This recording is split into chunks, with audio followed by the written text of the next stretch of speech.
السلام علیکم ورحمۃ اللہ وبرکاتہ، نحمدہ ونصلی علی رسولہ الکریم، اما بعد فاعوذ باللہ من الشیطان الرجیم، بسم اللہ الرحمن الرحیم، رب اشرح لی صدری ویسر لی امری واحلل عقدۃ من لسانی یفقہوا قولی۔ قریب و مجیب پروگرام کے سلسلے میں آج ہم انشاءاللہ جادو سے بچنے کی اور جادو کے علاج کی دعاؤں کے بارے میں پڑھیں گے، اور یہ اس سلسلے کا دوسرا پروگرام ہے۔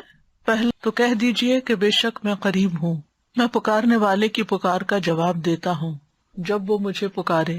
تو ان کو چاہیے کہ وہ میرا حکم مانیں اور مجھ پر ایمان رکھیں تاکہ وہ ہدایت پائیں۔ فاستغفروه ثم توبوا إليه إن ربي قريب مجيب۔ سو اس سے بخشش مانگو، پھر اس کی طرف پلٹ آؤ، یقیناً میرا رب قریب ہے، قبول کرنے والا ہے۔ الحمد للہ حمدا کثیرا طیبا مبارکا فیہ، الحمد للہ عدد ما فی السماء، الحمد للہ عدد ما فی الارض، الحمد للہ عدد ما بینہما، الحمد للہ ملء السماء، الحمد للہ ملء الارض۔ اللہ کے لیے بہت زیادہ اور بہت پاکیزہ حمد ہے، تعریف ہے، اور وہ بابرکت ہے۔ اللہ ہی کے لیے حمد ہے ان چیزوں کی تعداد کے برابر جو آسمانوں میں ہے، جس کا علم صرف اللہ ہی کو ہے۔ اللہ ہی کے لیے حمد ہے ان چیزوں کی تعداد کے برابر جو زمین میں ہے اور کوئی انسان نہیں جانتا۔ اللہ ہی کے لیے حمد ہے ان چیزوں کی تعداد کے برابر جو ان دونوں کے درمیان ہیں، کتنے ستارے، سیارے، گیلیکسیز، اور اس کے علاوہ جو ہم نہیں جانتے۔ اللہ ہی کے لیے حمد ہے جو کچھ آسمان میں ہے ان سب کو بھر کر، اور اللہ ہی کے لیے حمد ہے جو کچھ زمین میں ہے ان سب کو بھر کر، یعنی اللہ کی حمد ان سب چیزوں کو بھر دے جو زمین اور آسمان میں ہیں۔ اللہ کی حمد، اللہ سبحانہ تعالیٰ کی تعریف زمین و آسمان کی ہر چیز کر رہی ہے، اس کی حمد کے ساتھ اس کی تسبیح بیان کر رہی ہے۔ خوش قسمت ہیں وہ لوگ جنہیں اس دنیا میں حمد اور اس کا شکر ادا کرنے کی توفیق مل جاتی ہے۔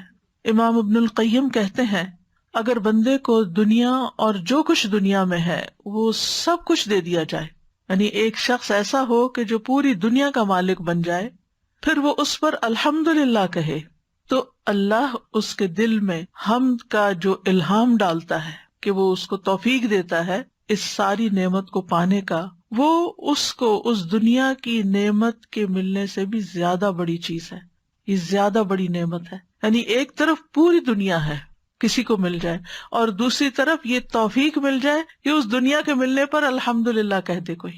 یہ اللہ تعالیٰ کو اتنا پسند ہے کہ ساری دنیا ایک طرف اور الحمدللہ کہنا ایک طرف، کیونکہ دنیا کی نعمتیں تو ختم ہو جائیں گی اور الحمدللہ کا ثواب باقی رہے گا۔ اللہم صلی علی محمد وعلی آل محمد کما صلیت علی ابراہیم وعلی آل ابراہیم انک حمید مجید۔ اللہم بارک علی محمد وعلی آل محمد کما بارکت علی ابراہیم وعلی آل ابراہیم انک حمید مجید۔ جادو کے توڑ کے سلسلے میں جو آیات قرآن مجید سے ہمیں پتہ چلتی ہیں وہ سورۃ یونس کی آیات ہے نمبر 81 اور 82۔ اللہ تعالیٰ کا ارشاد ہے فَلَمَّا أَلْقَوْا قَالَ مُوسَىٰ مَا جِئْتُم بِهِ السِّحْرُ إِنَّ اللَّهَ سَيُبْطِلُهُ إِنَّ اللَّهَ لَا يُصْلِحُ عَمَلَ الْمُفْسِدِينَ وَيُحِقُّ اللَّهُ الْحَقَّ بِكَلِمَاتِهِ وَلَوْ كَرِهَ الْمُجْرِمُونَ۔ پھر جب انہوں نے رسیاں ڈالیں تو موسیٰ نے کہا جو تم لائے ہو وہ تو جادو ہے، بے شک اللہ عنقریب اسے باطل کر دے گا۔ بے شک اللہ فساد کرنے والوں کا کام نہیں سنوارتا، اور اللہ حق کو اپنے کلمات سے سچا ثابت کر دیتا ہے اگرچہ مجرم ناپسند کریں۔ ان آیات کا پس منظر کچھ یوں ہے کہ موسیٰ علیہ السلام نے جب فرعون کے سامنے دعوت حق پیش کی اور اس نے انکار کیا تو پھر کھلے میدان میں آ کر مقابلہ کرنے کی بات ہوئی، جب فرعون نے دیکھا کہ موسیٰ علیہ السلام اللہ تعالیٰ کی عبادت کرنے اور اس کی توحید کی دعوت دینے پر مصر ہیں اور باز نہیں آتے، تو سوچا کہ جادو کے ذریعے ان کا کام ختم کیا جائے، ان کو ہرا دیا جائے۔ تو اس نے اپنی قوم سے کہا کہ میرے پاس ہر قسم کے ماہر جادوگر لاؤ، عام جادوگر نہیں لانے، کوئی امیچور جادوگر نہیں، ایتونی بکل ساحر علیم، کہ جو اپنے فن کے ماہر ہوں، خوب جانتے ہوں۔ اب جادوگر فرعون کے پاس آ گئے تو موسیٰ علیہ السلام نے ان سے کہا کہ تمہارے پاس جو بھی لاٹھیاں اور رسیاں ہیں، جو جادو تم بنا کے لائے ہو، اس کو زمین پہ پھینکو، دکھاؤ، اب اس کا مظاہرہ کرو۔ جب انہوں نے لاٹھیاں اور رسیاں پھینکی تو وہ لوگوں کو سانپوں کی طرح حرکت کرتی ہوئی نظر آئیں۔ اب آپ سوچیں، ایک نہیں ہزاروں سانپ اگر زمین پر بیک وقت دوڑتے ہوئے نظر آئیں تو انسان کے خوف کا کیا عالم ہوگا۔ اب جو لوگ وہ تماشا دیکھ رہے تھے وہ سب بھی ڈر گئے اور متاثر بھی ہو گئے۔ اس وقت موسیٰ علیہ السلام بھی اپنے دل میں ڈر گئے، لیکن اللہ کے حکم سے جب انہوں نے اس کے مقابلے میں اپنا عصا پھینکا تو اس نے یکا یک ان ساری رسیوں اور لاٹھیوں کو نگل لیا اور ختم کر دیا۔ اس وقت موسیٰ علیہ السلام نے کہا کہ جو کچھ تم لائے ہو، جو تم نے پھینکا ہے، یہ تو جادو ہے، اللہ اس کو ختم کر دے گا، اور اللہ اس شخص کے عمل کی اصلاح نہیں کرتا جو زمین میں فساد پھیلانے کی کوشش کرتا ہے۔ اللہ تعالیٰ حق کو ثابت کرتا ہے جو کہ میں تمہارے پاس اللہ کی طرف سے لایا ہوں، یعنی اللہ کا کلام لے کر آیا ہوں، اور اللہ اپنے کلمات اور اپنے حکم کے ساتھ حق کو باطل پر غالب کر دے گا، چاہے مجرم ناپسند ہی کیوں نہ کریں۔ یعنی فرعون جیسے لوگ حق کو ناپسند ہی کیوں نہ کریں، لیکن آج حق کا بول بالا ہوگا۔ تو بہرحال فلما القوا قال موسیٰ ما جئتم بہ السحر، جب انہوں نے اپنی رسیاں لاٹھیاں پھینک دی تو موسیٰ علیہ السلام نے کہا کہ جو تم لائے ہو یہ تو سحر ہے، یہ جادو ہے۔ تو اس سے یہ پتہ چلتا ہے کہ جادو کا اثر بہرحال انسان پر ہوتا ہے کہ انسان کو چیز کی حقیقت اور ماہیت کچھ اور نظر آنے لگتی ہے جو کہ اصل میں ہوتی نہیں ہے۔ اسی طرح جادو کے وقت جو کلمات یا کوئی منتر ایسے پڑھے جاتے ہیں، اس کا اثر بھی انسانی جسم پر ہوتا ہے، اور یہ بیماری کی ایک قسم ہوتی ہے۔ لیکن اس کے مقابلے کے لیے اللہ کا کلام کافی ہے، اور اس کا توڑ بھی اللہ کے کلام کے ساتھ ہی کرنا چاہیے۔ اسی لیے انہوں نے فرمایا ان اللہ سیبطلہ، یقیناً اللہ اس کو ضرور باطل کر دے گا، اس کو ختم کر دے گا، یعنی کلی طور پر مٹا دے گا، کیونکہ یہ خیال نہیں تھا، یہ ایک حقیقت تھی، حق تھا۔ اور باطل جو ہے اس کا کوئی سر پیر نہیں ہوتا، وہ تو جانے ہی کے لیے ہوتا ہے، اسے تو جانا ہی ہوتا ہے، وہ زمین میں یا کسی بھی جگہ پر جم نہیں سکتا۔ وقتی طور پر اس کا اثر ہوتا ہے لیکن وہ راسخ نہیں ہوتا۔ اور موسیٰ علیہ السلام کا یہ پورا یقین تھا، اور یقین کے ساتھ انہوں نے یہ بات کہی کہ اللہ تعالیٰ اس کو باطل کر دے گا، کیونکہ انہیں وحی کے ذریعے یہ بتا دیا گیا تھا کہ اللہ سبحانہ وتعالیٰ کی مدد آئے گی اور یہ سارا ختم ہو جائے گا۔ تو اس سے یہ پتہ چلتا ہے کہ کلام اللہ کا پڑھنے والا جتنی یقین اور کنوکشن کے ساتھ کوئی کلام پڑھے گا جادو کے توڑ کے لیے، اتنی ہی زیادہ اس کی تاثیر ہوگی۔ ان اللہ لا یصلح عمل المفسدین، بے شک اللہ مفسدین کے عمل کی اصلاح نہیں کرتا، یعنی فسادیوں کی اصلاح نہیں کرتا۔ یعنی سب سے پہلے تو جادوگر ہے، اور اس کے بعد جو بھی لوگ زمین میں فساد کریں، جو بھی لوگ بگاڑ پیدا کریں، اللہ تعالیٰ ان کا حق پر ہونا ثابت نہیں کرتا، ان کا فساد معلوم ہو ہی جاتا ہے۔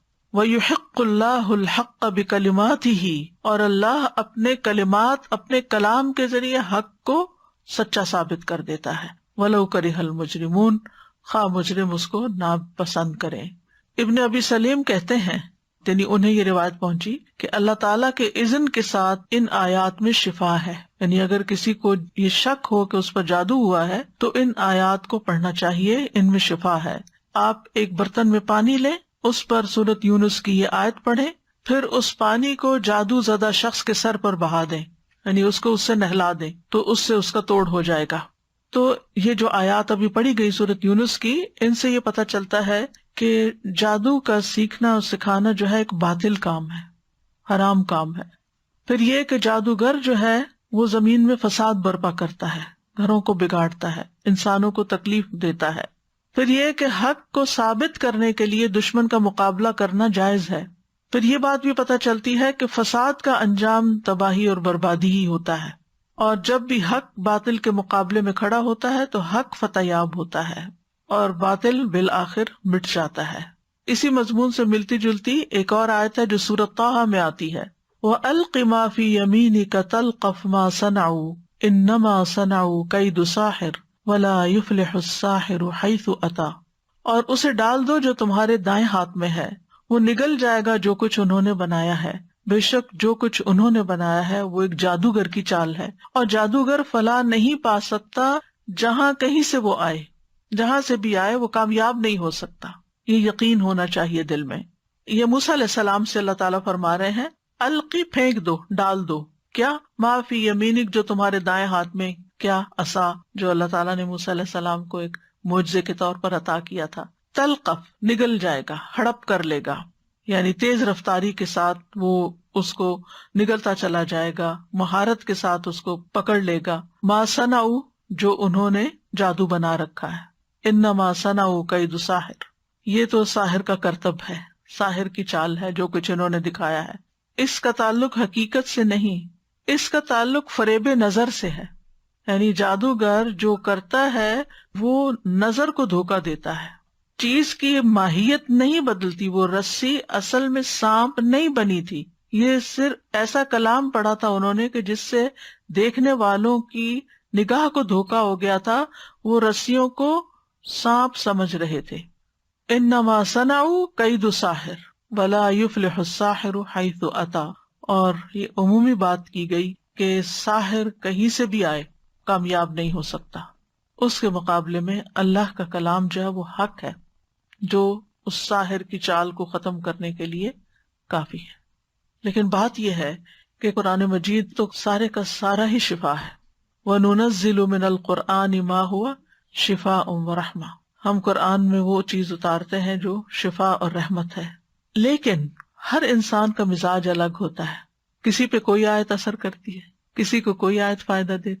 کچھ لوگ ہوتے ہیں ان کو کسی خاص پیغمبر کا ذکر جب آتا ہے تو ان کا دل پگھلنے لگتا ہے، کسی خاص پیغمبر کا ذکر آتا ہے تو ان کے اندر ایک طاقت آنے لگتی ہے، عیسیٰ علیہ السلام کا ذکر آتا ہے تو کیفیت اور طرح ہوتی ہے، موسیٰ علیہ السلام کا ذکر آتا ہے کیفیت اور طرح ہوتی ہے، نوح علیہ السلام کا ذکر آتا ہے تو کیفیت اور طرح ہوتی ہے۔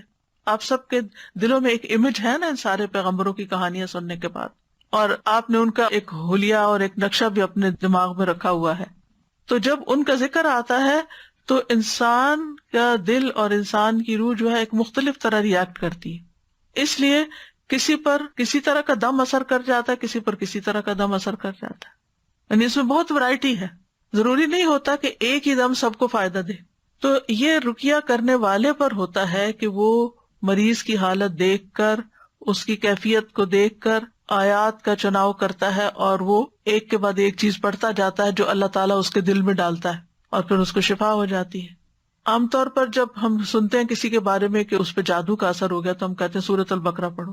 سورۃ البقرہ بچاؤ کا ذریعہ تو ہے، لیکن سورۃ البقرہ کا پڑھنا ضروری نہیں کہ اس سے علاج بھی ہو جائے سارا۔ بعض لوگوں کو پورا پورا قرآن مجید پڑھنا پڑتا ہے۔ کچھ عرصہ پہلے کسی کا تجربہ تھا، وہ جو بھی اس قسم کی بیماری میں مبتلا ہوتا تھا اس کو کہتے تھے کہ تم 3 دن میں پورا قرآن ختم کرو، 10 پارے روز، اور اگر کوئی شخص بیمار ہوتا تو اس کے بعد اس کو قے شروع ہو جاتی، اس کے اندر سے ایسی چیزیں برآمد ہونے لگتی کہ جس کے بعد شفا ہو جاتی۔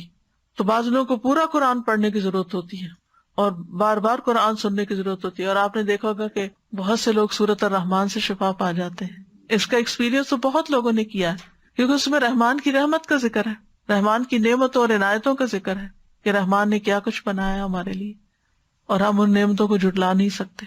تو جادو میں بھی کلمات ہوتے ہیں، اور اس کے مقابلے میں علاج میں بھی قرآن کے جو کلمات ہوتے ہیں وہ انسان کو فائدہ دیتے ہیں۔ بہرحال میں تھوڑا سا مختصراً جادو کی حقیقت پر بھی بات کروں گی۔ جادو ایک نفسیاتی اثر ہوتا ہے، انسان کے جسم پر انسان کی سوچ بہت اثر انداز ہوتی ہے۔ اگر آپ ہر وقت کوئی منفی بات سوچتے رہیں، پریشانی کی بات سوچتے رہیں، تو آپ کے چہرے پر پریشانی کے اثرات نظر آنے لگتے ہیں۔ اگر آپ دل سے خوش ہوں تو آپ کے چہرے پر ایک خوشی نظر آنے لگتی ہے۔ اگر آپ کو کوئی غم لاحق ہے تو وہ بھی آپ پر نظر آتا ہے۔ آپ اللہ تعالیٰ پر ایمان رکھتے ہیں، یقین رکھتے ہیں، تو آپ کی آنکھوں میں اور طرح کا کانفیڈنس اور چمک ہوتی ہے، ایک اور طرح کی روشنی ہوتی ہے۔ اور اگر آپ اللہ تعالیٰ کی رحمت سے مایوس ہیں یا اللہ پر ایمان نہیں رکھتے تو آپ کی آنکھیں خالی خالی ہوں گی۔ اور طرح کے اثر ہوگا اس میں. یعنی صرف مختلف لوگوں کی شکل دیکھ کر آپ پہچان سکتے ہیں کون خوش ہے، کون رنجیدہ ہے، کون کیسا ہے. کیوں؟ اس لیے کہ وہ ان کے خیالات کا عکس ہوتا ہے. یعنی ہمارا چہرہ جو ہوتا ہے وہ ہمارے خیالات کا آئینہ ہوتا ہے. جو ہمارے دل پر گزر رہی ہوتی ہے وہ ہمارے چہرے پر بھی آ رہا ہوتا ہے. تو جادو میں بھی ایسی ہی چیزوں سے مدد لی جاتی ہے کہ جو انسان کے نفس سے گزر کر اس کے جسم کو متاثر کر دیتی ہیں. یعنی نفس تو متاثر ہوتا ہی ہے لیکن جسم پر بھی اس کا اثر پڑتا ہے. بعض اوقات رونگٹے کھڑے ہو جاتے ہیں، بعض اوقات جسم میں کپ کپی طاری ہو جاتی ہے، بعض اوقات کوئی بخار کی کیفیت ہو جاتی ہے، بعض اوقات انسان کے جسم میں درد شروع ہو جاتی ہے. یعنی مختلف لوگوں پر اس کا مختلف طرح سے اثر ہوتا ہے. جیسے آپ دیکھیں یہ کووڈ ہی ہے. کیا کووڈ جن جن لوگوں کو وہ سب کے سمٹمز ایک جیسے تھے؟ نہیں، ہر ایک کی ایک الگ کہانی ہے. کیوں؟ اس لیے کہ کسی کا جسم کا کوئی حصہ کمزور ہے، کسی کا کوئی. تو عموماً یہ ہوتا ہے کہ جب ہمارے جسم کا کوئی حصہ متاثر ہوتا ہے، ویک ہونے لگتا ہے ایکسرسائز نہ ہونے کی وجہ سے یا کسی بھی، تو بعضوں کا جو وائرس ہوتا ہے یا کوئی بیکٹیریا ہوتا ہے یا ٹاکسن جو ہوتے ہیں یا ایسے کلام جو ہوتے ہیں وہ اس خاص حصے کو جا کے اٹیک کر دیتے ہیں، کیونکہ وہ حصہ قبول کر رہا ہوتا ہے بیماری کو اور باقی ریپیل کر رہے ہوتے ہیں، فائٹ کر رہے ہوتے ہیں. امیونٹی لو ہوتی ہے تو پھر کیا ہوتا ہے؟ سردی، گرمی، ٹھنڈک، لوگوں کی چھوٹی چھوٹی باتیں، ہر چیز آپ کے اوپر اثر انداز ہو رہی ہوتی، آپ سینسیٹیو ہو جاتے ہیں. اور اگر آپ کی اسپرچل امیونٹی اور فزیکل امیونٹی اسٹرانگ ہو تو آس پاس کچھ بھی ہوتا رہے آپ کو اس کی پرواہ نہیں ہوتی. کچھ لوگ ہوتے ہیں ان کو بڑی سے بڑی بات کہہ دیں ان کو کوئی اثر نہیں ہوتا، اور کچھ لوگ ہوتے ہیں ان کو کچھ نہ کرے صرف ٹیڑھی آنکھ سے دیکھ ہی لے تو وہ رونے بیٹھ جاتے ہیں. بہرحال جادو جو ہے یہ جسم اور دل دونوں پر اثر کرتا ہے. ابن قدامہ کہتے ہیں یہ کچھ عزائم یعنی کلمات، دم جھاڑ کے الفاظ اور گریں ہوتی ہیں جو دلوں اور جسموں پر اثر انداز ہوتی ہیں. تو ان کی وجہ سے جادو زدہ شخص بیمار ہو جاتا ہے اور کبھی ہلاک بھی ہو جاتا ہے. یعنی کبھی اس کی شدت ہو تو مر بھی سکتا ہے. اس کی وجہ سے مرد اور اس کی بیوی کے درمیان جدائی بھی ڈال دی جاتی ہے اور شوہر اور بیوی میں سے کسی ایک کو فریق ثانی سے جنسی تعلق سے بھی کاٹ دیتا ہے. یعنی کئی طرح کے اثرات ہوتے ہیں لوگوں پر. امام ابن تیمیہ کہتے ہیں شیطان خود اپنی ذات میں خبیث ہے، تو جب عزائم یعنی منتر پڑھنے والا اور روحانی جادو کی کتابیں پڑھنے والا، اس طرح کی دوسری چیزیں پڑھنے والا ایسی چیزوں کے ساتھ شیاطین کا تقرب حاصل کرتا ہے جس کو شیاطین کفر اور شرک میں سے پسند کرتے ہیں، تو ان کے لیے یہ چیزیں رشوت کے قائم مقام ہو جاتی ہیں اور پھر وہ شیطان اس انسان کے اغراض و مقاصد کو پورا کر دیتے ہیں. جیسے انسان کسی کو مال دیتا ہے تاکہ وہ اس کی خاطر کسی کو قتل کر دے، جیسے کئی لوگ کرائے کے قاتل ہوتے ہیں نا، یا یہ کہ کسی کو پیسے دیتا ہے کہ کسی لڑکے یا لڑکی کو اغوا کرنا ہے غلط کاموں میں. تو اسی طرح لوگ جنات کو بھی کوئی ایسے گناہ کر کے خوش کرتے ہیں کہ جس کی وجہ سے وہ انسان کی مدد کرتے ہیں اس غلط کام میں، جادو وغیرہ کرنے میں.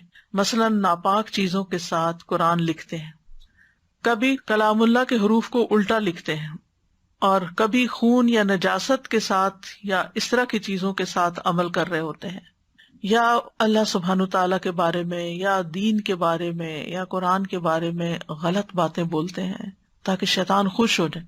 اصل مقصد کیا ہوتا ہے کہ شیطان کو خوش کرنا، اور جب شیطان خوش ہو جائے تو پھر وہ اس شخص کے جو کلمات ہوتے ہیں یا جادو ہوتا ہے وہ کرنے کے لیے اس کے مددگار بن جاتے ہیں. وہ اس انسان کے جسم کے اندر گھس کر اس کو نقصان دیتے ہیں، کیونکہ یہ تو ہمیں حدیث سے پتہ چلتا ہے نا، شیطان انسان کے جسم میں خون کی طرح دوڑتا ہے. یعنی اس کو یہ آزادی ہے کہ اگر ہم نے اذکار نہیں کیے ہوئے، ہم قلعے میں نہیں ہیں، ہم نے پروٹیکشن نہیں اپنی کی ہوئی، تو وہ ہمارے جسم میں بھی گھس سکتے ہیں اور پھر کوئی پین کریٹ کر سکتے ہیں، کوئی تکلیف کریٹ کر سکتے ہیں، اور کئی بیماریاں اس کا نتیجہ ہو سکتی ہیں. پھر آپ دیکھیے کہ جادو کا اثر ان لوگوں پر بھی ہو جاتا ہے جو اذکار نہیں کرتے، اور ان پر بھی ہو سکتا ہے جو اذکار کرتے ہیں. یعنی بعض اوقات نیک سے نیک آدمی پر بھی جادو کا اثر ہو سکتا ہے، لیکن اللہ کے فضل سے وہ دور بھی ہو جاتا ہے. نبی صلی اللہ علیہ وسلم پر جادو کا اثر ہو گیا تھا. صحیح بخاری کی روایت ہے، حضرت عائشہ کہتی ہیں کہ رسول اللہ صلی اللہ علیہ وسلم پر جادو کر دیا گیا تھا. اس کا آپ پر یہ اثر ہوا تھا کہ آپ کو خیال ہوتا کہ آپ اپنی بیویوں کے پاس گئے ہیں، حالانکہ آپ نہیں گئے ہوتے تھے. سفیان ثوری کہتے ہیں جب اس کا یہ اثر ہوا تو یہ جادو کی سب سے سخت قسم ہے. یعنی اس کے بھی لیولز ہیں، کوئی معمولی درجے کا جادو ہوتا ہے اور کوئی بہت شدید جادو ہوتا ہے. تو جو نبی صلی اللہ علیہ وسلم پر کیا گیا تو وہ بہت شدید قسم کا تھا. اس کے توڑ کے لیے آپ نے کیا کیا تھا؟ اللہ سے مدد مانگی تھی، اللہ کی طرف رجوع کیا تھا، اللہ سے دعائیں کی تھی. بعض روایات میں آتا ہے 3 مہینے یا بعد میں 6، یعنی کہ کچھ عرصہ تک آپ اس کے اثر میں رہے تھے، اور اس دوران پھر آپ اللہ سے پوچھتے رہے کہ مجھے کیا ہوا ہے، میری مدد کیجیے. ہمیں اگر کوئی پتا چلے کہ ہمیں کوئی ایسی تکلیف ہے کہ جو نہ کسی ٹیسٹ میں پتا چل رہی ہے، نہ کچھ کوئی ایسی انہونی بیماری ہے کہ جس کی کوئی سمجھ نہیں آ رہی، ہم کیا کرتے ہیں پھر اس کے بعد؟ جادوگروں کے پیچھے چل پڑتے ہیں، کاہنوں کے پیچھے چل پڑتے ہیں. ہم دعا نہیں کرتے، ہم اللہ سے مدد نہیں مانگتے. اسی لیے میں نے یہاں پاز کیا کہ یہ بات ہم اپنے اندر راسخ کر لیں کہ جب کوئی مصیبت آتی ہے تو سب سے پہلا کرنے کا کام یہ ہے کہ انسان اللہ کی طرف رغبت کرے. پیغمبر سارے یہی کرتے تھے. نبی صلی اللہ علیہ وسلم کے بارے میں بھی آتا ہے کہ جب ان کو کوئی مشکل آتی تھی تو وہ نماز کی طرف دوڑتے تھے. تو اس لیے بہت ضروری ہے کہ ہم خوب اللہ سے دعائیں کریں اور پوچھیں کہ یا رب تو مجھ پہ واضح کر دے مجھ میں ہوا کیا ہے. حدیث کے الفاظ سنیے. پھر آپ نے فرمایا اے عائشہ تمہیں معلوم ہے اللہ سے جو بات میں نے پوچھی تھی کہ مجھے کیا ہے، اللہ نے اس کا جواب دے دیا ہے. ان پر تو وہی آتی تھی، ہمیں کوئی خواب آ سکتا ہے، ہمیں کوئی قرآن کی کسی آیت سے جواب مل سکتا ہے، ہمیں کسی انسان کی کسی بات سے جواب مل سکتا ہے. فرمایا میرے پاس 2 آدمی آئے، ایک میرے سر کے پاس بیٹھ گیا اور دوسرا میرے پاؤں کے پاس. فرشتے ہوں گے. میرے سر کے پاس بیٹھنے والے نے دوسرے سے کہا ان صاحب کا کیا حال ہے؟ دوسرے نے جواب دیا ان پہ جادو کر دیا گیا ہے.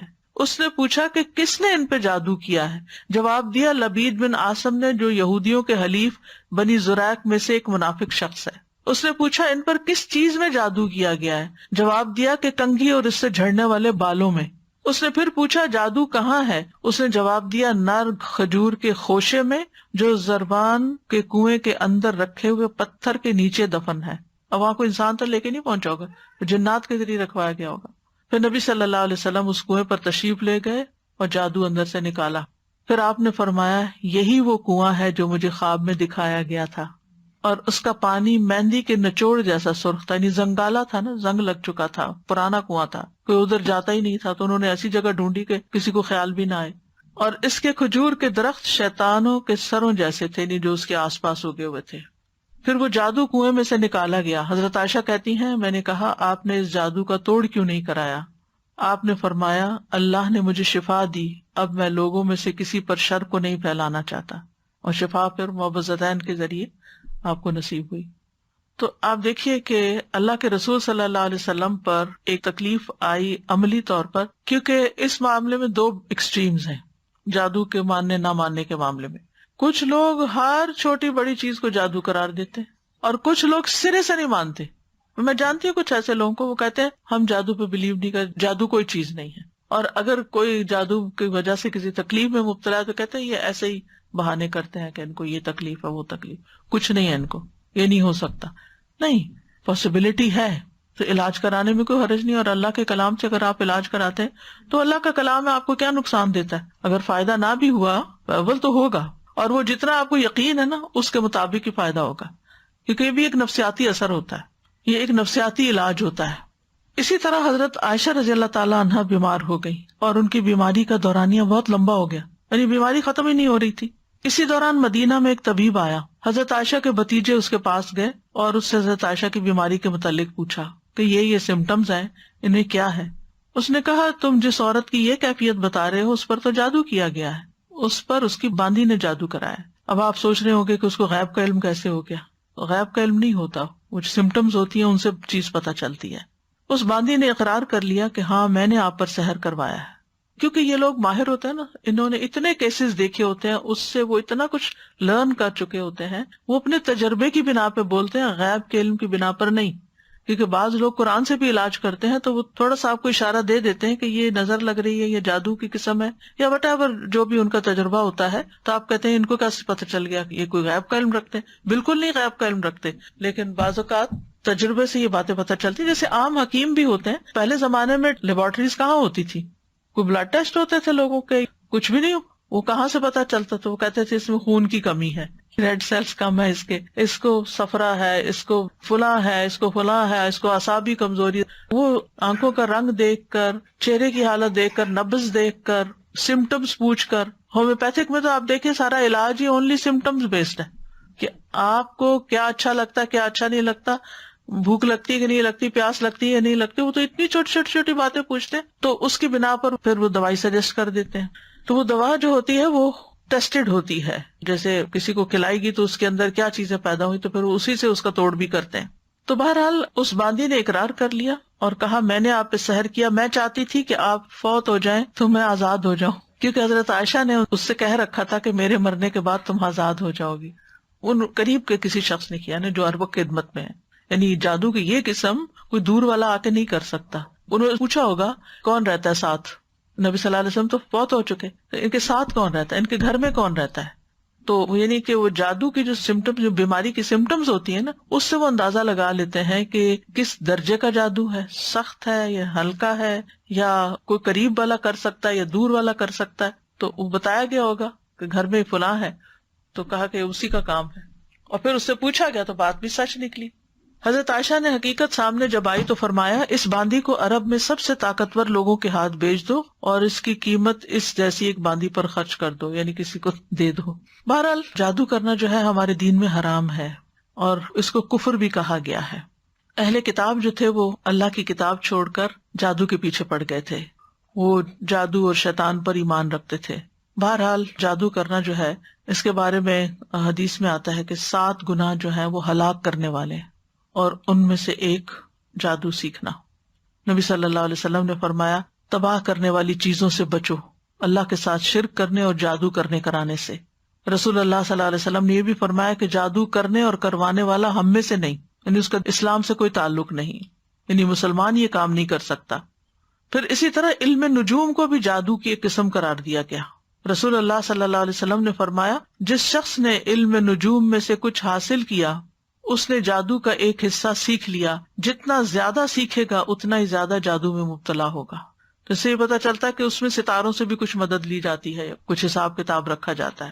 رسول اللہ صلی اللہ علیہ وسلم نے فرمایا عادی شرابی, یعنی جو مرتے دم تک شراب نہ چھوڑے, جادو پر ایمان رکھنے والا, یعنی کرنے کرانے والا یا سیکھنے والا یا سکھانے والا, اور قطع رحمی کرنے والا جنت میں داخل نہ ہوگا.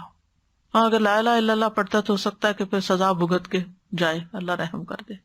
اسلام میں جادو کرنے والی کی سزا کیا ہے کہ اس کو قتل کر دیا جائے, چھوڑا نہ جائے, تاکہ اس مرض کا خاتمہ کیا جائے, کیونکہ اگر وہ زندہ رات ہو سکتا خود نہ کرے کسی اور کو سکھا دے. اور جب لوگوں کو پتا چلتا ہے نا کہ اس کا جادو چلتا ہے یا یہ جادو کرنے کا لوگ نہیں اس کو چھوڑتے, اور پھر وہ واپس پلٹ آتا ہے اسی چیز پر. وجالہ کہتے ہیں کہ ہمارے پاس حضرت عمر کا خط ان کی وفات سے 1 سال پہلے آیا, اس میں لکھا تھا ہر جادوگر کو قتل کر دو. حضرت عمر نے حکم دیا تھا, تو ہم نے ایک دن میں 3 جادوگر مار ڈالے. جادو کرنے کی مختلف وجوہات ہوتی ہیں. عموماً دشمنی, حسد, رنجش یا کسی سے انتقام لینے کے لیے جادو کیا کرایا جاتا ہے. اس کا مقصد ہوتا ہے کہ دوسرے کو کسی ذہنی یا جسمانی بیماری میں مبتلا کر دیا جائے, کوئی کسی کام کے قابل نہ رہے. یا اگر کچھ لوگ مل کے کوئی بزنس کر رہے ہیں اور وہ بزنس بہت فلرش کر رہا ہے تو دوسروں کو حسد ہو جاتا ہے کہ ان کو توڑو, آپس میں ان کے درمیان پھوٹ ڈالو تاکہ یہ الگ الگ ہو جائیں گے تو یہ کام کاروبار بھی بیٹھ جائے گا. اسی طرح میاں بیوی میں تفریق ڈالنا, والدین اور اولاد کے بیچ میں لڑائیاں ڈلوانا, پڑوسیوں میں فساد, دوستوں میں جدائی, بہن بھائیوں کے بیچ میں نفرت, رشتوں, اولاد یا کاروبار میں رکاوٹ یا بندش ڈالنا, یہ عام طور پر جادو کے مقاصد ہوتے ہیں. پھر جادو کی کئی اقسام ہیں. کچھ جادو انسان کو مار ڈالتے ہیں, یعنی ایسی بیماری لگ جاتی ہے انسان کو کہ وہ سروائیو بھی نہیں کر سکتا. کچھ صرف بیمار کر دیتے ہیں. کچھ جادو انسان کی عقل کو ختم کر دیتے ہیں. کچھ جادو انسان کے جسم کے کچھ حصوں کو بے حس بے حرکت کر دیتے ہیں. کچھ جادو ایسے ہیں کہ جو انسان کے حواس میں تبدیلی پیدا کر دیتے ہیں, یعنی چیز کچھ ہوتی ہے اس کو کچھ اور ہی نظر آ رہی ہوتی ہے. متحرک چیز کو ساکن دیکھتا ہے, ساکن کو متحرک دیکھتا ہے. کچھ جادو محبت کھینچ لاتے ہیں, کچھ جادو نفرت کی وجہ بنتے ہیں. تو بہرحال یہ سارے جو جادو کی اقسام ہیں ان کے نام بھی ہیں, جیسے سحر تفریق, سحر محبت, سحر تخیل, سحر جنون, سحر خمول جس میں صرف کاہلی سستی ہوتی ہے, سحر حواتف جس میں متاثر شخص چیختا پکارتا ہے, چیخے مارتا ہے, سحر امراض مختلف بیماریاں جیسے مرگی وغیرہ ہوتی ہے, سحر استحاضہ یعنی خواتین کو پیریڈز ختم ہی نہیں ہوتے. پھر جادو کی علامات بعض آہستہ آہستہ شروع ہوتی ہیں, بعض ایک دم اسٹرانگ آتی ہیں, جیسے سستی, گھبراہٹ, خاموشی, تنہائی کی عادت, کسی سے نہیں ملنا، کسی سے بات نہیں کرنی، ذہنی انتشار، حد سے زیادہ چڑچڑاپن، ذرا سی بات پہ بھڑک اٹھنا، کسی کام میں دل نہ لگنا، نماز روزہ عبادت چھوڑ دینا، بغیر کسی بیماری اور وجہ کے سر چکرانا، ڈراؤنے خواب آنا، خواب میں بھی رونا، چیخنا، چلانا، خون کے چھینٹے اور کپڑوں کو کٹا ہوا پانا، خامد بیوی کے درمیان آپس میں کوئی کشش محسوس نہ کرنا، بغیر کسی وجہ کے رشتہ داروں کا آپس کے معاملات میں بگاڑ ہو جانا، یعنی ایک دوسرے سے ملنا جلنا چھوڑ دینا، تو یہ اس کی ظاہری علامات ہوتی ہیں۔ اب یہ ہے کہ اس شر سے بچنے کے لیے کیا کرنا چاہیے، کیونکہ جن اور انسان دونوں ہی انسان کے دشمن ہو سکتے ہیں۔ سب سے پہلی بات یہ ہے کہ انسان اللہ کے ساتھ اپنا تعلق مضبوط کرے، اللہ پر بھروسہ کرے، اور دل میں یہ خیال نہ لائے اور یہ وہم نہ لائے کہ مجھے پر کوئی جادو کر دے گا، بلکہ اللہ پہ توکل کرے، اللہ کی پناہ لے۔ حدیث میں آتا ہے کہ اللہ تعالیٰ فرماتا ہے میرا بندہ اگر مجھ سے مانگتا ہے تو میں اسے دیتا ہوں، جو محبوب بندہ ہوتا ہے۔ اگر وہ کسی سے میری پناہ مانگتا ہے تو میں اس کو پناہ دے دیتا ہوں۔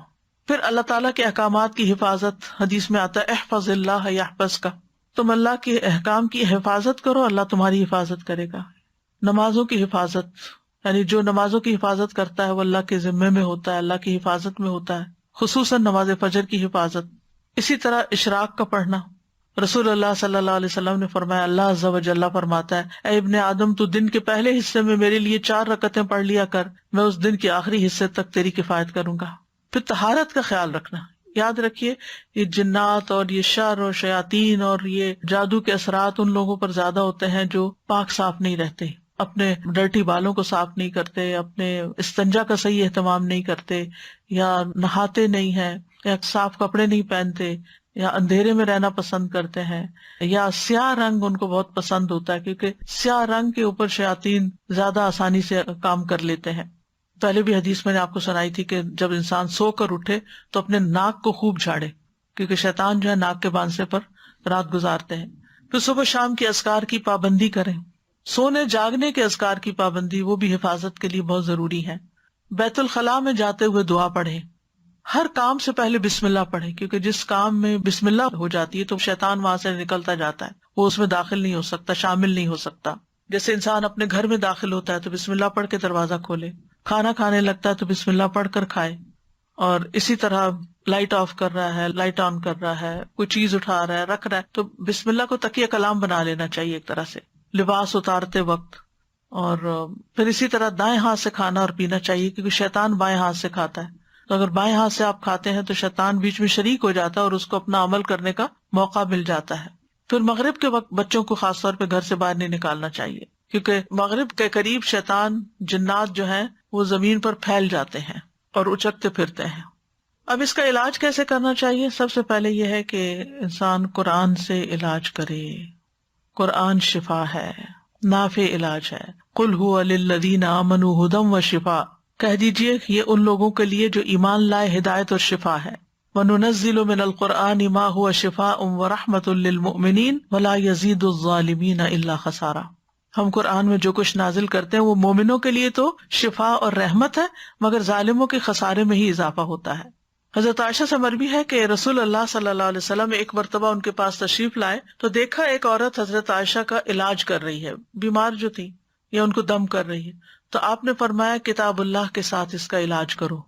آپ کو معلوم ہے کہ اس زمانے میں مدینہ میں کوئی حکیم، کوئی ڈاکٹر کچھ بھی نہیں تھا، وہ لوگ عام طور پہ بیمار نہیں ہوتے تھے، تو ایک حکیم کو پتا چلا کہ اس علاقے میں کوئی حکیم نہیں، تو وہ آ گیا کہ میں یہاں رہ کر لوگوں کا علاج کروں گا۔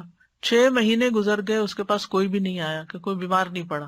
تو آخر اس نے راز پوچھا کہ کیا وجہ ہے، اس نے کہا کہ اس وقت تک ہم نہیں کھاتے جب تک بھوک نہیں لگتی، اور جب بھی بھوک باقی ہوتی ہے تو کھانا چھوڑ دیتے ہیں۔ بہرحال اگر چھوٹی موٹی کوئی تکلیف ہوتی بھی تھی تو دم وغیرہ کر لیتے تھے لوگ، قرآن پڑھ لیتے تھے، مسنون دعائیں ہیں وہ پڑھ لیا کرتے تھے، علاج ہو جاتا تھا۔ تو آپ صلی اللہ علیہ وسلم نے فرمایا کہ کتاب اللہ کے ساتھ اس کا علاج کرو، یعنی قرآن میں سے پڑھ کر اس پہ دم کرو۔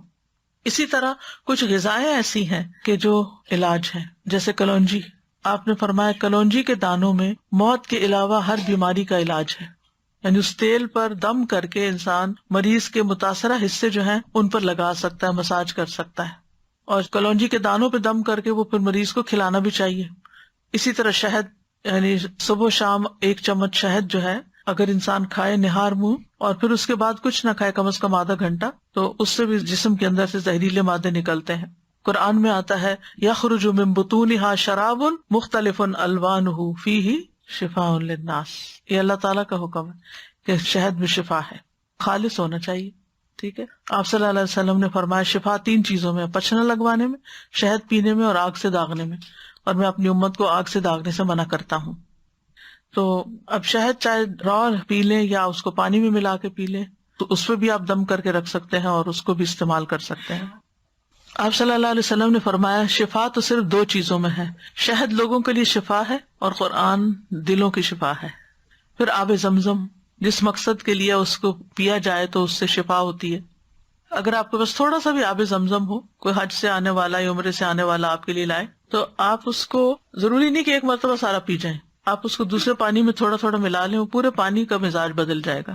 حدیث میں آتا ہے کہ انہا مبارکتن انہا طعام طعم، کہ وہ بابرکت ہے اور کھانے والے کا کھانا بھی ہے۔ اور حدیث میں بھی آتا ہے کہ زمزم کا پانی اس مقصد کے لیے جس کے لیے وہ پیا جائے۔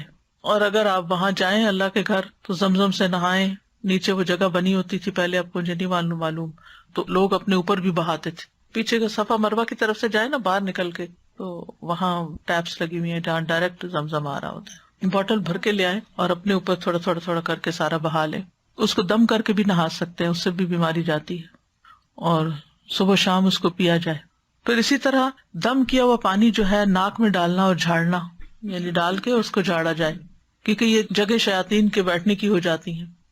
زیتون کا تیل استعمال کرنا، نبی صلی اللہ علیہ وسلم نے فرمایا زیتون کھاؤ اور اس کو لگاؤ، بے شک یہ مبارک درخت ہے۔ اچھا تو یہ ہے کہ شہد، زیتون کا تیل اور کلونجی کا تیل یا کلونجی کے دانے، ان کو انسان مکس کر کے رکھ لے، اور اس میں سے ½ ٹی اسپون یا 1 ٹی اسپون صبح شام لے سکتا ہے یا ایک ٹائم لے سکتا ہے، کیونکہ ہر ایک کو ایک ڈوز نہیں چلتی۔ تو جو ان چیزوں کے ماہر ہوتے ہیں طب نبی کے، ان سے پوچھا جا سکتا، مشورہ کیا جا سکتا، یعنی یہ امیونٹی بڑھانے والی چیزیں۔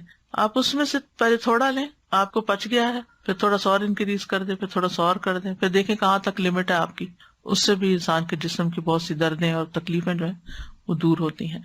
زیتون کا تیل صبح کے وقت پینا جو ہے یہ بھی بہت فائدے کا ہے۔ اور اب تو یہ بات بہت سننے میں آتی ہے نا کہ صبح سب سے پہلی چیز جو ہے، یا آپ کوکونٹ کا آئل لیں یا زیتون کا لیں یا کوئی بھی آئل لیں، کیونکہ وہ لیور کی کلینزنگ کرتا ہے۔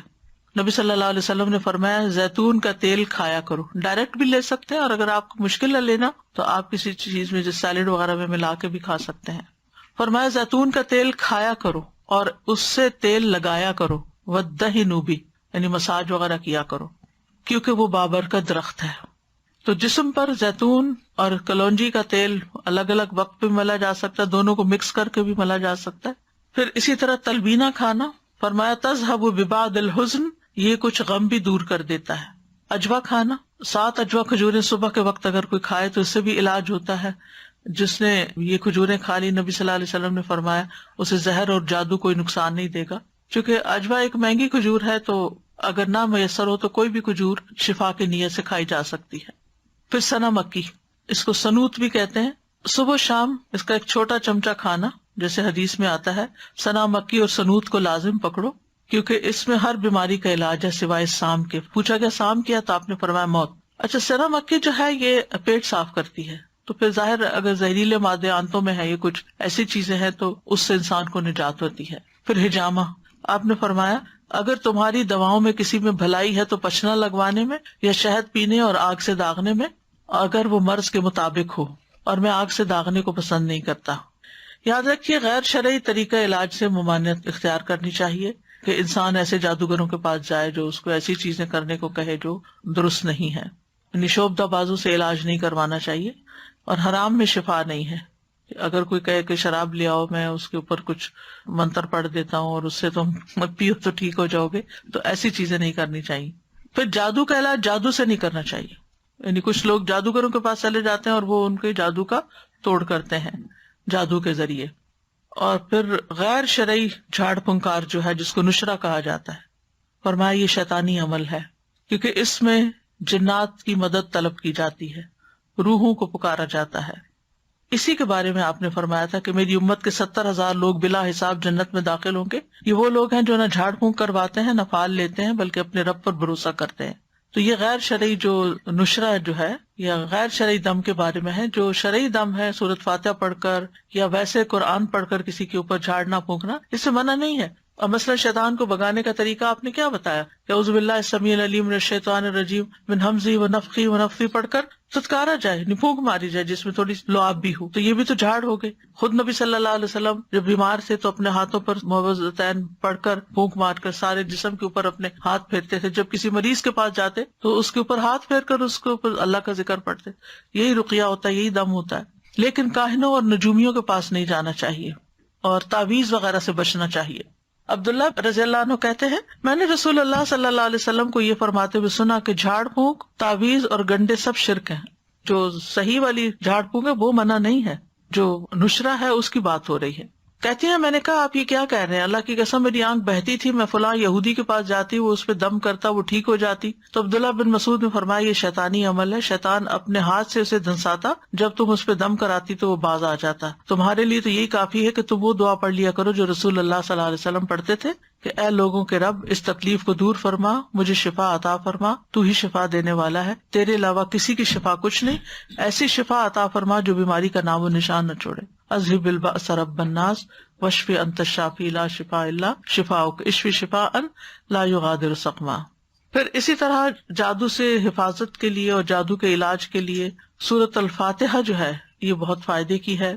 اور اس کی دلیل کیا ہے؟ ابو سعید خدری کہتے ہیں کہ نبی صلی اللہ علیہ وسلم کے چند صحابہ عرب کے قبیلوں میں سے ایک قبیلے کے پاس سے گزرے تو قبیلہ والوں نے ان کی ضیافت نہیں کی. کچھ دیر بعد اس قبیلے کے سردار کو بچھو نے کاٹ لیا. قبیلے والوں نے کہا کہ آپ لوگوں کے پاس کوئی دوا یا کوئی دم کرنے والا ہے؟ تو صحابہ نے کہا کہ تم نے ہماری ضیافت نہیں کی، اب ہم اس وقت تک دم نہیں کریں گے جب تک تم ہمارے لیے اس کی مزدوری مقرر نہ کرو. یہیں سے راقی حضرات جو ہیں وہ اس کی دلیل لیتے ہیں کہ راقی جو ہے وہ اجرت لے سکتا ہے. چنانچہ ان لوگوں نے چند بکریاں دینی منظور کر لی. پھر ابو سعید خدری سورۃ الفاتحہ پڑھنے لگے اور اپنا لعاب بھی اس جگہ پر ڈالنے لگے. اس سے وہ شخص اسی وقت ٹھیک ہو گیا، تندرست ہو گیا.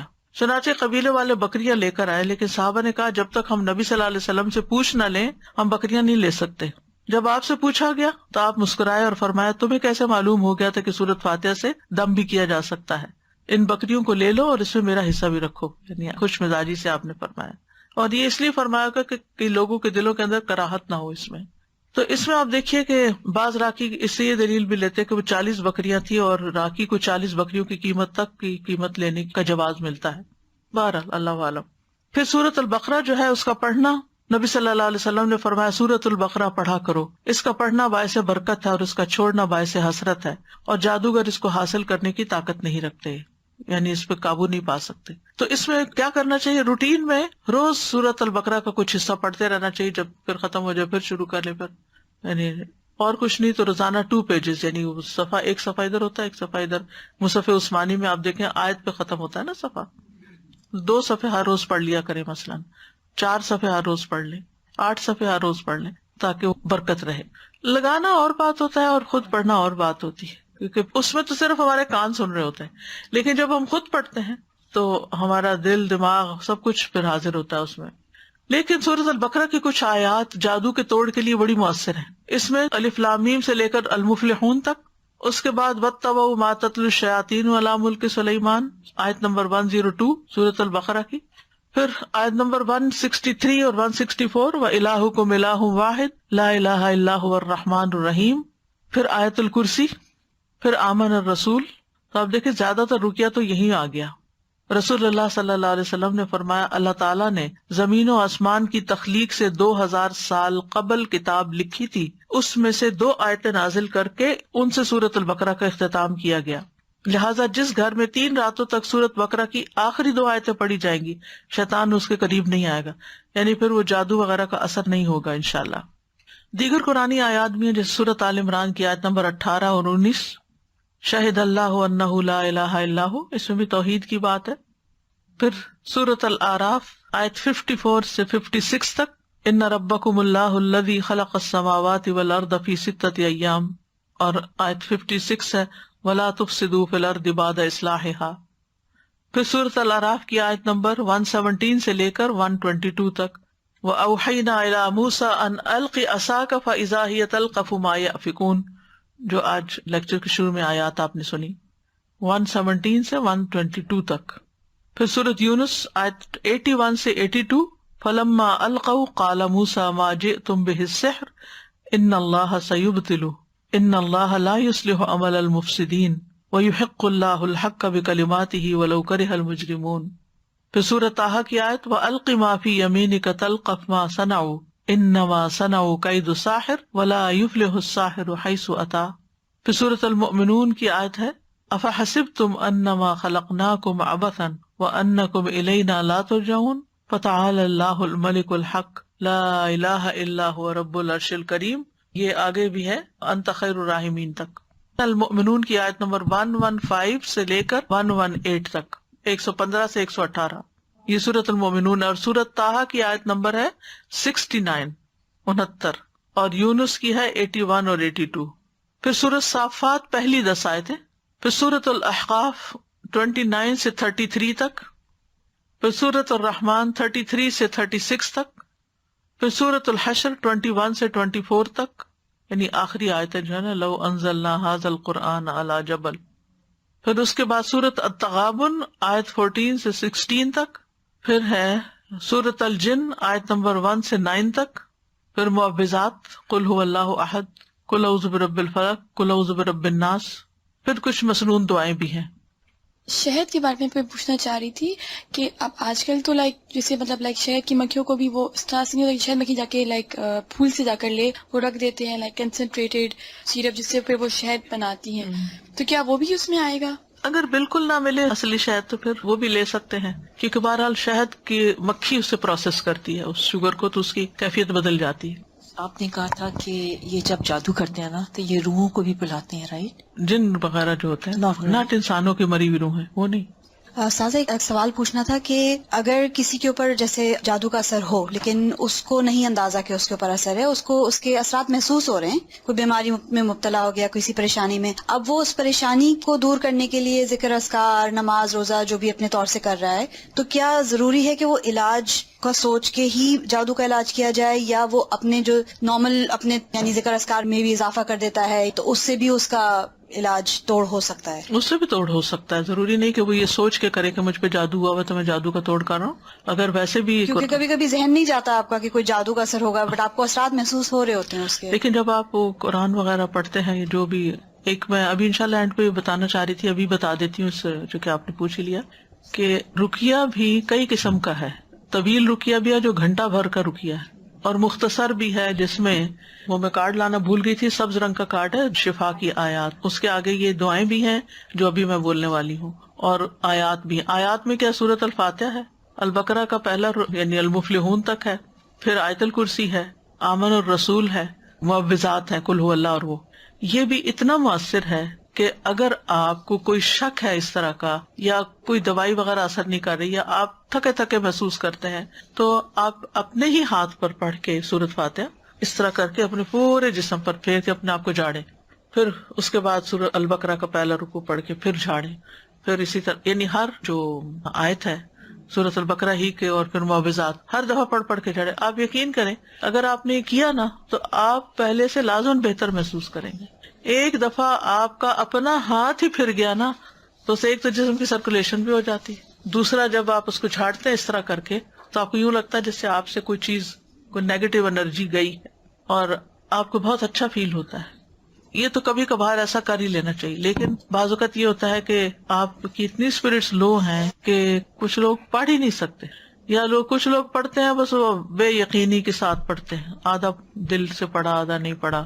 تو آپ دیکھیں جب ہم بیمار بھی ہوتے ہیں نا تو سب سے پہلے کیا کرتے ہیں، ہم ٹوٹکے کرتے ہیں، گھر میں کرتے ہیں نا، چائے پی، لونگ والی چائے پی لو، ادرک والی چائے پی لو، ٹیبلٹ کھا لو، پین کلر لے لو، سوپ لے لو، یخنی پی لو، وغیرہ وغیرہ، یہ کام کرتے ہیں. اور جب نہیں کام چلتا پھر کیا کرتے ہیں، پھر ڈاکٹر کے پاس جاتے ہیں. تو بعض کا ڈاکٹر وہی چیز آپ کو بتا رہا ہوتا ہے جو آپ خود بھی کر رہے تھے. کس چیز کا فرق پڑتا ہے، پہلے آپ یقین سے نہیں کر رہے تھے، پہلے آپ بس تکے بازی کر رہے تھے نا کہ شاید اس سے ہو جائے، شاید، لیکن اب کیا نہیں، ڈاکٹر نے بتایا اب تو یہ فائدہ دے گا ہی مجھے، یعنی ایک اور طرح کی فیلنگ آتی ہے. اسی طرح ایک بات آپ کسی ایک عام انسان کے منہ سے سنتے ہیں تو آپ پر اثر نہیں ہوتا، وہی بات ایک اسکالر یقین کے ساتھ کہتا ہے تو آپ اس کو پکڑ لیتے ہیں. یعنی کہنے والے کے کہنے سے بھی بڑا فرق پڑتا ہے، ڈائریکشن مل جاتی ہے ایک. اور پھر یاد رکھیے اس میں انسان کی نفسیات انوالوڈ ہے، انسان کی سوچ کا بڑا عمل دخل ہے، انسان کی جو کیفیات ہیں ان کا بڑا عمل دخل ہے. آپ نے دیکھا ہوگا کہ کچھ لوگوں کے پاس آپ تھوڑی دیر بیٹھ جائے تو آپ ایک فریش فیل کرنے لگتے ہیں. اب مثال کے طور پر جو سائیکیٹرسٹ ہوتے ہیں وہ باتیں ہی تو کرتے ہیں، تو آپ باتوں سے کیوں ٹھیک ہو جاتے ہیں؟ کیونکہ وہ ایسی باتیں کرتے ہیں کہ جو ایک سینس بناتی ہیں. پھر آپ کے اپنے جو کنفیوژن دور ہونے لگتے ہیں، آپ اپنے آپ کو انالائز کرنے لگتے ہیں. پھر آپ اتنا بڑا پہاڑ جو بنایا ہوا ہوتا ہے وہ بالکل چھوٹا سا بنایا جاتا ہے کہ ہاں یہ تو کچھ بھی نہیں تھا، میں نے کیوں اس کو اتنا ہوا بنایا ہوا تھا، میں اس چیز سے کیوں ڈر رہی تھی. تو بعض اوقات انسان جو چیز سوچتا رہتا ہے نا وہی ہونے بھی لگتی ہے. اللہ جانتا ہے اس کے پیچھے کیا حکمت ہے. جب ہم ایک بات سوچے جاتے تو وہ چیزیں. آج ہی میں سن رہی تھی کسی نے کہا کہ یہ بات ریسرچ بیسڈ ہے، یعنی صرف ایسی نہیں ہے. وہ کہتے ہیں کہ جو لوگ تیز گاڑی چلاتے ہیں ان کے ایکسیڈنٹس کم ہوتے ہیں بنسبت ان لوگوں کے جو ڈرے رہتے ہیں اور کہتے ہیں کہیں میں ایکسیڈنٹ نہ کر دوں. وہ زیادہ ایکسیڈنٹ کرتے ہیں، کانفیڈینس نہیں ہوتا. تو یہ جو یقین ہے نا یہ بڑی دولت ہے، جو کانفیڈینس ہے یہ بڑی دولت ہے. کسی انسان پر آپ کا اعتماد ہو تو اس کی چھوٹی سی بات بھی آپ کو لگ جاتی ہے، اور اگر کسی پر نہیں تو وہ بڑی بڑی بات بھی آپ کو سمجھائے تو آپ کہتے ہیں بس یہ تو باتیں ہی کرتا ہے، اس کی کیا بات ہے. یقین نہیں آتا آپ کو اس پر. اب دیکھیے ہمارا دین تو بنیاد ہی ایمان پر ہے. اللہ پر ایمان لاؤ، رسول پر ایمان لاؤ. رسول پر ایمان لاتے ہیں تو ان کی ہر بات کو ہم سنت سمجھ کے، ثواب سمجھ کے، ریچول سمجھ کے کرنا شروع کر دیتے ہیں، اور بعد میں ہمیں پتا چلتا ہے اس کا تو یہ اور یہ فائدہ تھا اور ہم پہلے سے ہی کر رہے ہوتے ہیں. اس علاج میں یہ بات ضرور ذہن میں رکھیے، یقین کی بات. تو چند مسنون دعائیں ہیں، میں یہ بتا دوں ایک دفعہ. اور یہ جو کارڈ میں آپ کو بتا رہی تھی آیات شفا کا، یہ ایکچولی میں نے خود بہت چیزیں دیکھ کے پھر اس نظریے کے ساتھ اس کو میں نے بنوایا تھا کہ دیکھنے میں بھی چھوٹا، اٹھانے میں بھی، بیگ میں بھی رکھ سکیں، اور مختصر ہو اور اوتھینٹک ہو. تو اس میں یہ جو میں اس وقت آپ کو بتا رہی ہوں وہی دعائیں ہیں. اگر آپ اپنی نماز کی جگہ پہ رکھ لیں یا کہیں بھی جہاں آپ کی نظر پڑتی ہو، یا کوئی بیمار ہو اس پہ جا کے پڑھ کے اس پہ دم بھی کر سکتے ہیں، یا اس کو دے سکتے ہیں، وہ اپنے لیے خود بھی پڑھ سکتا ہے. اسی طرح یہ کتاب ہے جادو، حقیقت اور علاج. اس میں کافی ڈیٹیل ہے. اگر انسان حقیقت معلوم کر لے تو پھر خوف زیادہ نہ ہو، اس سے نکل آئے اور یہ یقین رکھے کہ میں ٹھیک ہو جاؤں گا. یعنی جب بیمار کو یہ ہوتا کہ میں نے ٹھیک کوئی نہیں ہونا. جیسے وہ ایک بوڑھے کے بخار ہو گیا تھا تو آپ نے اس کو جب سمجھایا تو اس نے کہا کہ نہیں یہ تو مجھے قبر میں اتار کے ہی چھوڑے گا. تو آپ نے کہا پھر ٹھیک ہے. تو سوچ سے بھی بہت تعلق ہوتا ہے چیزوں، پازیٹیو سوچیں ہمیشہ. ایک اور دعا، اعوذ بکلمات اللہ التامات التی لا یجاوزہن بر ولا فاجر من شر ما خلق وذرأ وبرأ ومن شر ما ينزل من السماء ومن شر ما يعرج فيها ومن شر ما ذرأ في الأرض ومن شر ما يخرج منها ومن شر فتن الليل والنهار ومن شر كل طارق إلا طارق يطرق بخير يا رحمن. میں اللہ کے کامل کلمات کے ساتھ پناہ پکڑتا ہوں جن سے آگے نہ تو کوئی نیک اور نہ ہی کوئی برا شخص بڑھ سکتا ہے، ہر اس چیز کے شر سے جس کو اس نے بنایا، پیدا کیا اور پھیلایا، ہر اس چیز کے شر سے جو آسمان سے اترتی ہے، اور اس چیز کے شر سے جو اس میں چڑھتی ہے، اور اس چیز کے شر سے جسے اس نے زمین میں پیدا کیا، اور اس چیز کے شر سے جو اس سے نکلتا ہے، اور رات اور دن کے فتنوں کے شر سے، اور رات کو آنے والے کے شر سے، سوائے اس کے جو خیر کے ساتھ آئے، اے رحم فرمانے والے. یہ جو ہے جبریل علیہ السلام کی سکھائی ہوئی دعا ہے. ٹھیک ہے. ابو تیاح کہتے ہیں ایک آدمی نے عبد الرحمن بن خنبش سے پوچھا کہ رسول اللہ صلی اللہ علیہ وسلم نے اس وقت کیا کیا جب ان کے پاس شیاطین آئے. انہوں نے کہا شیاطین مختلف وادیوں گھاٹیوں سے اتر کر آپ کے پاس آئے، اور ان میں سے ایک شیطان کے ساتھ آگ کا شعلہ تھا جس کا ارادہ یہ تھا کہ وہ رسول اللہ صلی اللہ علیہ وسلم کو جلا دے. یعنی اتنے ڈھیر آ گئے، لیکن وہ مروب ہو گیا، خود ہی پیچھے ہٹنے لگا. اتنی دیر میں جبریل آپ کے پاس آئے اور کہنے لگے محمد کہیے. آپ نے پوچھا کیا کہوں؟ انہوں نے کہا آپ کہیے یہ دعا، یہ پڑھیے. یعنی اگر ڈھیروں شیطان بھی آپ کے پیچھے لگ جائیں تو اس دعا سے بھاگ جائیں گے انشاءاللہ. اور اس میں پناہ لی گئی ہے اللہ کے سارے کلمات سے، سب کتابوں یعنی قرآن اور اس کے علاوہ بھی جو کچھ ہے. اور پھر ہر چیز کے شر سے، جو اوپر سے آئے، جو نیچے سے جائے، رات کا شر، دن کا، ہر قسم کا شر، اور ہر طرح کے فتنے اور ہر طرح کے حادثے جو رات کو آئیں یا دن کو آئیں. تو یہ دعا بہت فائدے کی ہے، صبح شام کی دعاؤں میں آپ شامل کر سکتے ہیں. اسی طرح ایک اور دعا بھی ہے، اعوذ بوجہ اللہ العظیم الذی لیس شیء اعظم منہ وبکلمات اللہ التامات التی لا یجاوزہن بر ولا فاجر وباسماء اللہ الحسنی کلہا ما علمت منہا وما لم اعلم من شر ما خلق وبرأ وزرع. میں اللہ کے عظیم چہرے کی پناہ پکڑتا ہوں جس سے عظیم کوئی اور چیز نہیں، اور اس کے مکمل کلمات کے ساتھ پناہ لیتا ہوں جن سے آگے کوئی نیک یا بد بڑھ ہی نہیں سکتا، اور اس کے تمام اسماء حسنہ کے ساتھ پناہ لیتا ہوں جن کو میں جانتا ہوں، جن کو میں جانتا بھی نہیں ہوں. کس سے؟ ہر اس چیز کے شر سے جس کو اس نے بنایا، پیدا کیا اور پھیلا دیا. بات ہی ختم، کوئی چیز بچی نہیں. کعب الاحبار کہتے ہیں اگر میں یہ چند کلمات نہ پڑھتا تو یہودی مجھے گدھا بنا دیتے ہیں. یعنی یہ حضرت کعب الاحبار جو ایک یہودی عالم تھے وہ پڑھا کرتے تھے، کیونکہ یہود بہت زیادہ جادو میں پڑ گئے تھے، تو اس کا انہوں نے توڑ بتایا. پھر اعوذ بکلمات اللہ التامۃ من غضبہ وشر عبادہ ومن ھمزات الشیاطین وان یحضرون. میں اللہ کے تمام کلمات کی پناہ میں آتا ہوں اس کی ناراضگی سے، اس کے بندوں کی شرارتوں سے، شیطانوں کے وسوسوں سے، اور اس بات سے کہ وہ میرے پاس آئیں. پھر اعوذ بکلمات اللہ التامۃ من کل شیطان وہامۃ ومن کل عین لامۃ. میں پناہ پکڑتا ہوں اللہ کے پورے پورے کلمات کے ذریعے اور ہر ایک شیطان سے اور ہر زہریلے جانور سے، جیسے سانپ بچھو وغیرہ، اور ہر نقصان پہنچانے والی بری نظر سے. پھر 3 دفعہ شام کے وقت اعوذ بکلمات اللہ التامات من شر ما خلق اور بسم اللہ الذی لا یضر مع اسمہ شیء فی الارض ولا فی السماء وہو السمیع العلیم. پھر اسی طرح اگر آپ دوسرے کو دم کر رہے ہیں تو اللہم رب الناس مذہب البأس اشف انت الشافی لا شفاء الا شفاء الا انت شفاء لا یغادر سقما. یہ صحیح بخاری کی روایت ہے. پھر اذہب البأس رب الناس انت الطبیب وانت الشافی. اے اللہ جو لوگوں کا رب ہے، تکلیف دور کر دے، تو ہی طبیب، تو ہی شفا دینے والا ہے. امسح البأس رب الناس بیدک الشفاء لا کاشف لہ الا انت. اے لوگوں کے رب اس تکلیف کو دور کر دے، شفا تیرے ہاتھ میں ہے، تیرے علاوہ کہیں اور سے شفا نہیں مل سکتی. پورا یقین و توکل اور بھروسہ اللہ پہ. بسم اللہ ارقیک من کل شیء یؤذیک من شر کل نفس او عین حاسد اللہ یشفیک. بسم اللہ ارقیک. میں اللہ کا نام لے کر آپ پر دم کرتا ہوں ہر اس چیز سے جو آپ کو تکلیف پہنچائے، ہر نفس کے شر سے اور نظر بد سے. اللہ آپ کو شفا عطا فرمائے. میں اللہ کا نام لے کر آپ پہ دم کرتا ہوں.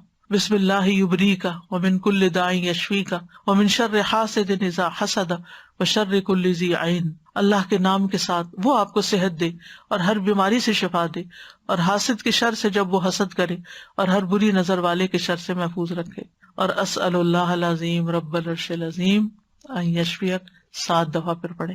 میں اللہ عظمت والے سے دعا کرتا ہوں جو عرش عظیم کا رب ہے کہ وہ تمہیں شفا دے دے. تو یہ ہے علاج. آپ خود بھی کریں، اگر نہیں کام چلتا تو پھر کسی ماہر راقی سے بھی کروا سکتے ہیں علاج. لیکن توڑ اللہ کے کلام میں ہی ہے جو کہ جائز بھی ہے اور فائدہ مند بھی ہے، کیونکہ غلط طریقوں سے جادو کا توڑ جادو سے کرانا جو ہے یہ منع ہے. اور بعض اوقات وہ جنات کو اس طرح مدد کے لیے پکارتے ہیں کہ جس میں شرک کا پہلو بھی آ جاتا ہے. اچھا ایک بات یہ کہ جب آپ علاج کرا رہے ہو نا تو کسی سے ذکر بھی نہ کریں، کیونکہ شیاطین پھر اور ہوشیار ہو جاتے ہیں اور مزید اٹیک شروع کر دیتے ہیں بعض اوقات. سادہ جی میں ایک کوشچن بس پوچھ رہی تھی کہ نظر بد اور جادو سیم تھنگ ہے یا ڈفرینٹ ہے؟ نظر بد جادو الگ ہے، نظر بد الگ ہے. علاج ایک ہی ہے تقریباً. السلام علیکم استاذ. جی وعلیکم السلام. میں تھوڑا سا لمبی بات کروں گی، ہو سکتا ہو جائے، لیکن یہ کہ یقین کے لیے سب کو میں آج ہی کا تازہ اپنا واقعہ سنانا چاہتی ہوں. جی سنائیے. میں انگلینڈ سے آئی ہوئی ہوں یہاں پر تو وزٹ کے لیے، تو آج میں آپ سے ملنے کے لیے آ رہی تھی. تو 2-3 دن سے میں یہ پروگرام بنا رہی تھی بہن کے ساتھ کہ مجھے لے چلو.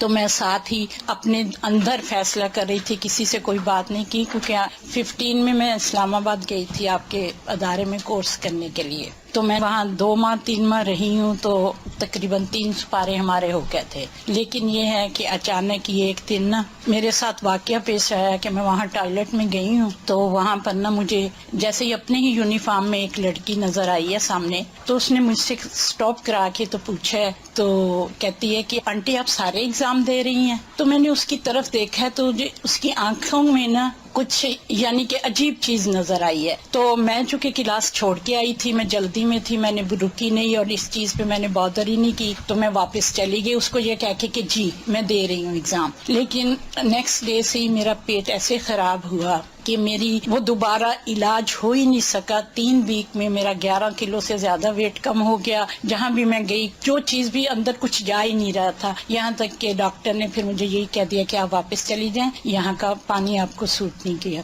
میں اور میری بیٹی دونوں ہم تھے وہاں پر, تو بہت دکھ تھا میری بیٹی کو بھی چھوڑ کے آنے کا, مجھے بھی, کہ بہت کوششوں کے بعد میں گئی تھی وہاں یہ کرنے. بہرحال میں واپس آ گئی مختصر. یہاں آ کے بھی بیٹی نے تو اللہ کا شکر ہے کہ کر لیا, آن لائن کر لیا, تو اس کا کمپلیٹ ہو گیا, میں نہیں کر سکی.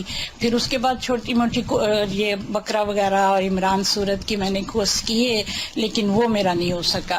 میں نے اس چیز پہ کوئی توجہ نہیں دی تھی, لیکن کچھ عرصہ سے میں یہ فیل کر رہی ہوں کہ تب سے مجھے ایسے لگتا تھا کہ میرے برین پہ جیسے ایک ڈھکن بند کر دیا جاتا ہے, میں وہ میمورائز نہیں کر پا رہی قرآن جیسے میں پہلے کرتی تھی. تو میں نے نہیں کیا, لیکن یہ اب کچھ وہم سا کہہ لے, میں نے اس کو وہم ہی سمجھا, اور میں نے یعنی کہ نا یہ سوچنا شروع کیا کہ وہ کیا تھا. وہ مجھے ہر دفعہ پنچ کرتا تھا کہ وہ لڑکی, اس کی آنکھیں, وہ کیا تھا, وہ کون تھا. تو اب میں کچھ وہم میں آئی تو میں نے سوچا کہ میں آپ سے ذکر کروں گی اس چیز کا کہ شاید مجھے کچھ ایسا اثر ہے کہ اس کے علاج کا. لیکن نظر بھی ہو سکتی ہے کیونکہ آپ کی ایج زیادہ تھی عام بچیوں سے, تو انہوں کو اچھا آپ پڑھ رہی ہیں, آپ کس پارے ہو رہے ہیں, اسی وجہ سے میں, کیونکہ شور نہیں تھی تو, لیکن یہ میں نے سوچا آپ سے ذکر کر کے آپ سے پوچھوں گی. لیکن آج صبح جب میں نماز کے بعد بیٹھی تو مجھے یہی آپ جو حدیث سنا رہی ہیں یاد آئی کہ وہ 70,000 جو کہ نہ جھاڑ پونچھ کرتے نہ کچھ.